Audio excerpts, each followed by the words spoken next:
1.5 kilo mutton எடுத்து நான் கழுவி க்ளீன் பண்ணி வச்சுக்கிறேன். இதில் நான் ஒரு மசாலா போட்டு ஊற வைக்கப்போம். மல்லி எடுத்து வச்சுக்கிறேன், ஜாதிக்காய் எடுத்து வச்சுக்கிறேன், கருப்பு ஏலக்காய் எடுத்து வச்சுக்கிறேன், கிராம்பு எடுத்து வச்சுக்கிறேன், மிளகு எடுத்து வச்சுக்கிறேன், சோம்பு எடுத்து வச்சுக்கிறேன், சீரகம், ஏலக்காய், அன்னாச்சி பூவு, பட்டை கொஞ்சம் எடுத்து வச்சுக்கிறேன், கொஞ்சம் எடுத்து வச்சுக்கிறேன். நீரமாக அதை வறுத்துக்கலாம். இதை ஆற வச்சுட்டு நம்ம பொரிச்சு எடுத்துக்கலாம். இது ஆறிடுது. இதை நம்ம பொடி பண்ணி நம்ம தூள் பொடி பண்ணி செஞ்சு எடுத்துன்னு வந்துட்டோம். இப்போ இதை நம்ம மட்டனில் சேர்த்துக்கலாம். மட்டனில் சேர்த்து இதை ஊற வைக்கலாம். இதுக்கு தயிர் சேர்த்துக்கலாம், கொஞ்சம் உப்பு சேர்த்துக்கிறோம், கொஞ்சம் மஞ்சள் தூள் சேர்த்துக்கிறோம். எல்லாத்தையும் சேர்த்து இதை அப்படியே கலந்து வச்சுக்கலாம். இதை அப்படியே கொண்டே ஊறட்டும். ஒரு கைப்பிடி அளவுக்கு நான் பூண்டு எடுத்துக்கிறேன். நான் கைப்பிடி அளவுக்கு இஞ்சி எடுத்துக்கிறேன். நான் இதுக்கேற்ப ஒரு 3-4 பச்சை மிளகாய் எடுத்துக்கிறேன். நான் இதில் கொத்தமல்லி தழை எடுத்துக்கிறேன். நான் கைப்பிடி அளவுக்கு புதினா எடுத்துக்கிறேன். கொண்டு வந்துடலாம். கொஞ்சம் பட்டர் சேர்த்துக்கிறேன். நான் பட்டர் எண்ணெய் சேர்த்துக்கிறோம். அந்த 2 பிரியாணி சேர்த்துக்கிறேன். நம்ம அரைச்சி கொண்டு வந்ததில் இஞ்சி, பூண்டு, புதினா, கொத்தமல்லி இந்த பேஸ்ட்டு சேர்த்துக்கலாம். அரைச்சி பேஸ்ட்டு சேர்த்துட்டு இது வதக்கிட்டோம். பெரிய சைஸு வெங்காயத்தை அரைச்சி வச்சுக்கிறோம். அரைச்சி வச்சு வெங்காயத்தை நம்ம இதில் சேர்த்துக்கலாம். அழகாக நம்ம கிண்டிக்கணும். மசாலா போட்டு வச்சு ஒரு 1/2 மணி நேரம் ஆகுது மட்டன்.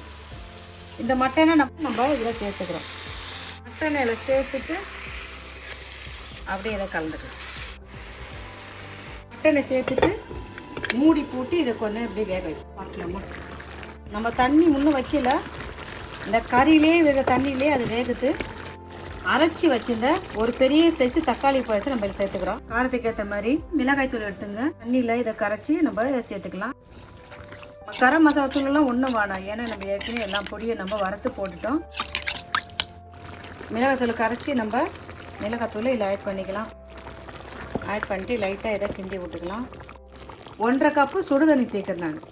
உங்கள் விருப்பத்துக்கு ஏற்றமே தண்ணி 1 கப்பு 1.5 கப்பு சேர்த்துங்க. இன்னும் உப்பு போட்டு ஊற வச்சுருந்தோம். உப்பு டேஸ்ட்டு பார்த்துட்டு சேர்த்துட்டு கிண்டி விட்டுட்டு மூடி போட்டு 20 நிமிஷம் வேக வைப்போம். கைப்பிடி அளவுக்கு தேங்காய் சேர்த்துக்கிறோம். கொஞ்சம் முந்திரி, ஒரு கைப்பிடி அளவுக்கு பாதாம் சேர்த்து, தேங்காய், முந்திரி, பாதாம் சேர்த்து இதை நம்ம பேஸ்ட்டை அரைச்சி கொண்டு வந்துடலாம். பார்க்கலாமா? அழகாக எண்ணெய் பிரிஞ்சு வருதா? போட்ட மட்டன்லாம் சூப்பராக மசாலாலாம் அழகாக வெந்துடுது. அரைச்சி கொண்டு வந்ததில் தேங்காய், முந்திரி, பாதாம் பேஸ்ட்டு சேர்த்துக்கணும். ஒரு கிரீன் மட்டன் கிரேவி பண்ணிடுவோம். பாருங்க, அழகாக செஞ்சுட்டோம். இப்போ கொஞ்சம் கஸ்தூரி மெத்தி சேர்க்கணும். ஏன்னா இஞ்சி கொஞ்சம் சேர்த்துக்கிறோம். பொடி சீவனை மாரி செஞ்சுக்கிறேன். பச்சை மிளகாய் பட்டர் சேர்த்துக்கிறேன். நான் கொஞ்சம் இதில் மிளகுத்தூள் சேர்த்துக்கிறேன். அவ்வளோதான். சூப்பராக நம்ம ஒரு மட்டன் கிரேவி செஞ்சுட்டோம். அங்கே சாப்பிட்டு பார்க்கலாமா? உப்பு காரம் உங்கள் விருப்பப்படி சேர்த்துக்கணும். பாருங்க, வாங்க சாப்பிட்டு பாருங்கள். Mutton green gravy.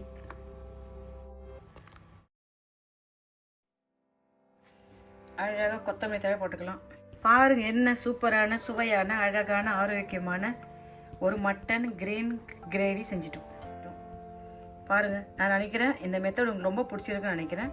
நீங்களும் இதே மெத்தடில் செஞ்சு பார்த்துட்டு நான் செஞ்ச இந்த மட்டன் கிரேவி எப்படின்னு சொல்லுங்கப்பா. பை. தேங்க்யூ.